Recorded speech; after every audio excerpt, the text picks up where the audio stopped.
Olá a todos vocês que estão me ouvindo por intermédio deste vídeo neste momento. O meu nome é Franciane Paula, eu sou presbítera na Comunidade Evangélica Filadélfia em Alfenas, sul de Minas Gerais, e estou aqui para gravar um vídeo para vocês acerca do Templo Sagrado de Jerusalém, acerca do templo que é com muita frequência perguntado por muitos irmãos na fé em relação a as condições de como era, de o que aconteceu com aquele templo e de como está agora o local. Então, para este vídeo ficar assim mais esclarecedor, eu vou pontuar em forma de algumas perguntas e também já fazendo a resposta das mesmas, tá bem? Bom, primeiramente, a primeira pergunta que costumamos ouvir com frequência acerca do templo sagrado de Jerusalém é: quem destruiu o templo e por que ele foi destruído? Havia um templo ali nos dias de Jesus, os evangelhos mencionam a presença de Jesus naquele local em algumas ocasiões. Mas por que ele foi destruído e quem foi que fez tal destruição? Bom, o templo em Jerusalém, ele era um templo sagrado, muito frequentado e valorizado pelos judeus ao longo dos séculos, ao longo dos tempos, para suas práticas sagradas, suas práticas de fé. Todavia, no ano 70 depois que de Cristo Jesus o Senhor, historicamente podemos dizer anos 70 depois de Cristo, começou a ocorrer em Jerusalém, ali nas localidades de Israel, algumas manifestações de judeus contrários a toda aquela dominação romana que acontecia com eles. Muitos judeus começaram a manifestar reações mais fortes, a ir em busca de produzir suas ferramentas, de querer realmente, de fato, pontuar de uma maneira mais contundente o seu desagrado e, quem sabe, uma possível libertação em relação ao domínio do Império Romano. Todavia, neste período histórico, temos algumas informações históricas de que Roma estava sob o governo do Imperador Adriano. E o Imperador Adriano, ele dá ordem a um dos seus melhores generais, que era o general Tito, para que o mesmo empreendesse uma ação em Jerusalém com vias de conter toda aquela manifestação do povo judeu e até deixá-los de certa forma impactado para impedir novas manifestações.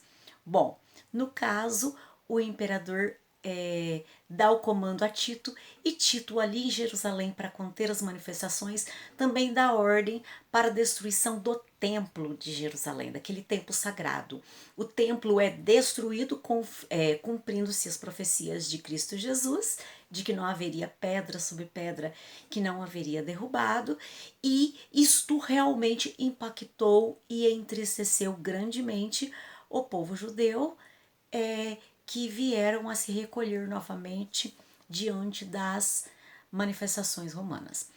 Outra pergunta relativa ao templo, que é sempre feita, gente, é: qual era a importância do templo para Jerusalém naquele tempo?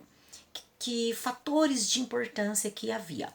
Bom, no primeiro momento, nós já sabemos que, por se tratar de um templo sagrado, haviam fatores de práticas religiosas, de práticas de fé, de buscas de fé, que eram tidas como muito importantes ali na nação de Israel, pelo povo judeu em toda parte, que procurava Jerusalém ao menos uma vez ao ano para fazerem uma busca a Deus presencialmente no templo.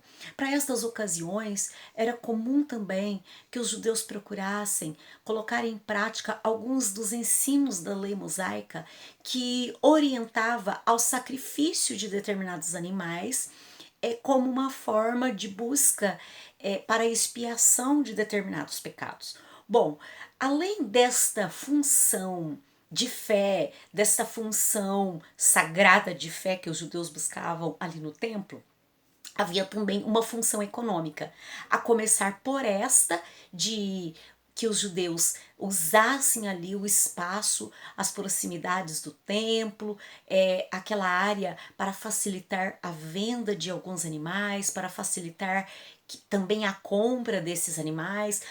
Judeus levavam animais, na sua maioria da própria Jerusalém, levavam animais ali para as imediações do templo para vender, e assim aqueles que vinham de grandes distâncias teriam mais facilidade para adquirir a sua oferta para expiação do pecado, evitando todo o desgaste longo com o animal que uma viagem poderia fazer.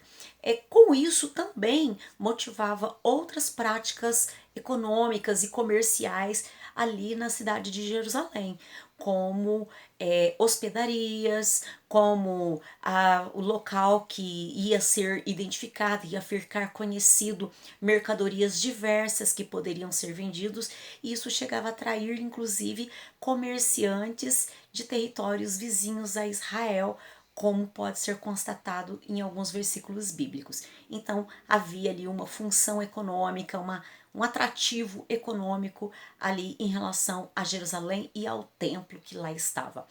Outra motivação, aspecto importante também, é o aspecto político. Podemos perceber em textos bíblicos que o aspecto político acaba sendo forte ali na presença do templo, a presença dos sumos sacerdotes que estavam naquele período histórico mais conectados, mais alinhados com poderes de Roma, visando haver um agrado e visando que eles conseguissem assim de alguma maneira manter nas mãos deles o pouco que eles conseguiam diante de um domínio romano que ali estava.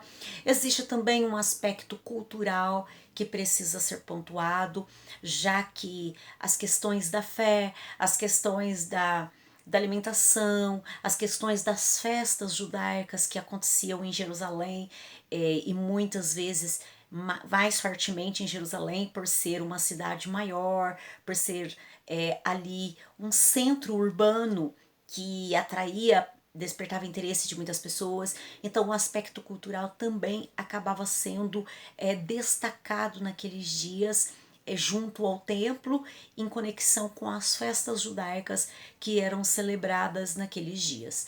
E para o povo judeu, vale ressaltar que havia um aspecto muito ligado à fé, à religião do sagrado, porque consideravam ali que no templo havia a manifestação da presença de Deus, assim como nos dias de Moisés havia a manifestação da presença de Deus lá no tabernáculo. O templo era tido também com este aspecto religioso do sagrado. Mais uma pergunta que muitas vezes chega pra gente o templo foi totalmente destruído ou sobrou alguma parte visível do templo que pode ser ainda constatada nos dias atuais ou que pode até mesmo ser utilizada como uma função arqueológica para comprovar fatos históricos daqueles dias? Bom, o Templo de Jerusalém, ele foi totalmente destruído. Ele foi todo desfeito naquele empreendimento do general Tito. Todavia, uma plataforma, uma espécie de muro de arrimo que existia ali do templo, foi a única coisa que permaneceu e que prevalece até os dias de hoje, porém nos dias atuais com um outro nome, foi nomeado de uma outra forma e é procurado, é constatado por judeus e por turistas de vários lugares do mundo com uma outra funcionalidade, por assim dizer, que é conhecido na história atual por Muro das Lamentações. Aquele ex-muro de arrimo, ou aquela antiga plataforma, se tornou no que hoje é chamado Muro das Lamentações. Muitos judeus procuram ali com uma convicção, um coração mais dobrado diante de Deus, entendendo que ali Deus vai ouvir a oração que eles têm a fazer, o clamor que eles têm para apresentar a Deus o Pai. e é também conferido por muitos turistas de diversas partes do mundo que vão conhecer Jerusalém e, obviamente, aproveitam a oportunidade para conhecer o Muro das Lamentações e até mesmo realizar alguma oração ali. Uma pergunta que segue nesta lista de perguntas que eu estou a responder é: existe alguma coisa no lugar do templo judaico? Quando consideramos a história atual de Israel e de Jerusalém, existe algo ali que está na região, no terreno onde antes estava edificado o templo judaico? E a resposta para isso é positiva, sim. Sim, temos duas estruturas que podem ser conferidas e encontradas ali no solo onde antes era o templo judaico. São duas estruturas interessantes pelo fato de que elas não pertencem aos judeus, elas não pertencem ao país de Israel, elas não pertencem a uma religião judaica. Ela pertence ao islamismo. Nós podemos encontrar ali na região daquele solo, daquele território, o chamado Domo da Rocha, uma edificação suntuosa que se destaca muito quando encontramos fotos de Jerusalém. Ela sempre aparece com aquela cúpula toda dourada. É um templo islâmico, e também encontrada a mesquita Al-Aqsa, que talvez eu não tenha pronunciado exatamente, essas diferenças linguísticas de sotaque, mas são todas duas edificações que são buscadas por povos muçulmanos, já não mais relacionado à busca de fé judaica, de orientação judaica. E uma pergunta também que é a última que eu vou responder a vocês porventura é possível perceber alguma disputa por aquele território na atualidade? Existe alguma disputa que se destaca pelo local onde foi o Templo Sagrado de Jerusalém? E podemos dizer que sim, existe uma disputa.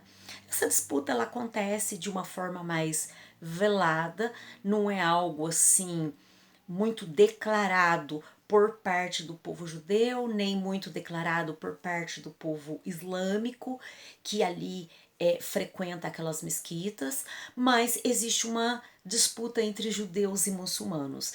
Cada um deles tem uma compreensão que faz sentido para cada um deles pelos motivos que o território deveria estar com sua parte. Do lado do povo judeu, eles entendem que aquela localidade foi o local, foi o monte onde Abraão subiu com Isaac para ofertá-lo a Deus, e ali ele foi desafiado por Deus na sua fé, e ali ele viu um cordeiro de provisão, e portanto aquele monte é considerado sagrado, e esse monte ele está associado à história do povo judeu desde a antiguidade histórica.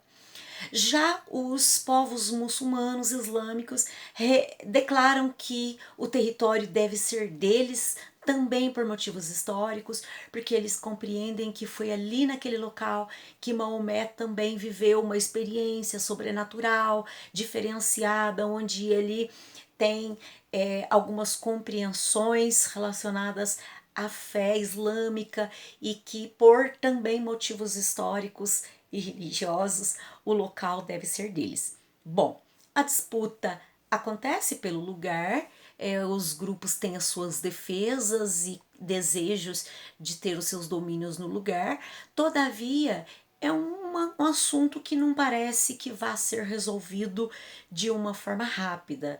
Até mesmo entre vários assuntos que a gente encontra sobre o povo de Israel, sobre demandas de território de Israel, percebe-se que este é um assunto que é sempre deixado para depois, visto que lida com questões muito delicadas da fé judaica e também questões muito delicadas e consideradas sagradas da fé islâmica.